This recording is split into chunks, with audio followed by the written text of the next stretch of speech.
Panginoon, magandang tanghali po sa inyo. Muli po kami nagpapasalamat sa biyaya na pinatag niyo po sa amin sa mga sandali nito. Bigyan niyo po kami ng maraming pong mga blessing. Pinupuri po namin kayo. Amen. Yan, ready na ang kanilang tanghalian. Ang kanila pong ulam ay nilagang karne ng baka na meron pong repolyo na gulay. Ayan.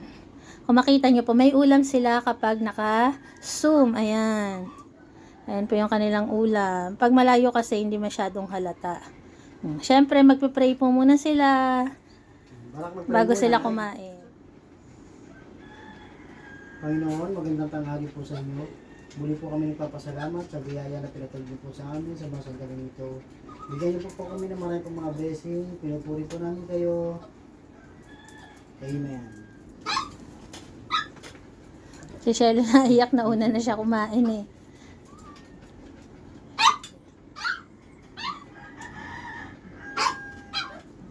Perla, baba ka na doon. Kakain ka na, Perla. Kain ka! Kalawakan! Pasig, marikina, kubaw! Ingay ni Shelo.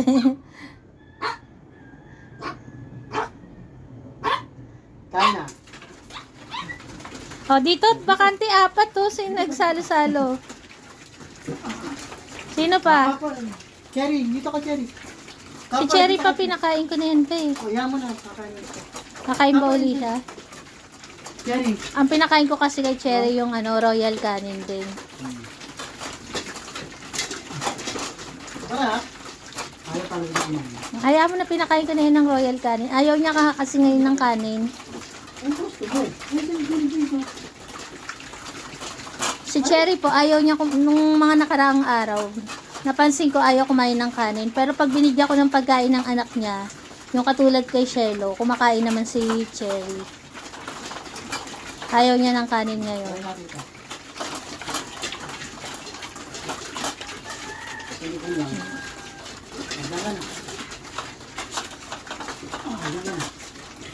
Gusto niya special. Saglitan lang, ubos ang pagkain nila yun. Caramel. Kain pa, Caramel. Hindi pa masyadong ubos yung pagkain mo. Hindi naman nasa plato mo. Grace. Snoopy. Ayan po, nakaraos na po ang kanilang pananghalian. Sa magtatanong po kung bakit payat si Copper, ayan.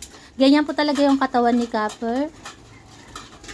Wala naman po siyang sakit kasi nung mga nakaraang taon po, pina-check up namin siya, wala namang nakitang problema sa kanya. Pero eto pong susunod na mga ipapa-check up po uli namin siya para makasigurado na wala talagang problema sa kanya. Bali dapat nung nakaraang linggo na nagpa-check up si Papa Fernan kay Barako. Kaso wala kasing T4 test kaya hindi po siya nadala sa vet. Pag nagkaroon na ng T4 test dun sa pathology, saka po dadali ni Papa Fernan si Copper para matest siya. Kasi baka suspected ng vet, baka daw ang sakit niya ay kabaliktaran ng sakit ni Shelo. Kung si Shelo po ay hypothyroidism, si Copper naman ay hyperthyroidism. Kumbaga po, kahit anong dami ng kinakain niya, mabilis yung metabolism niya, kaya hindi siya tumataba. Ayun. Ganun yung paliwanag ng vet. Kaya, kailangan T4 test yung itetest sa kanya para makasigurado. Yan, okay na. Tapos na sila. Ayan po, tapos na ang kanilang pananghalian. God bless po sa ate. Salamat po sa panonood sa aming Barako family. Naubos din pala ni Cherry pa, oh. Okay na binili ko doon. Pero okay na naubos. Okay lang kasi kumain na yan ng royal canin. Ayan po, God bless po sa atin. Sa inuminan po, meron po silang inuminan. Lagi po yung naka-ready. Ayan. Salamat po ulit. God bless.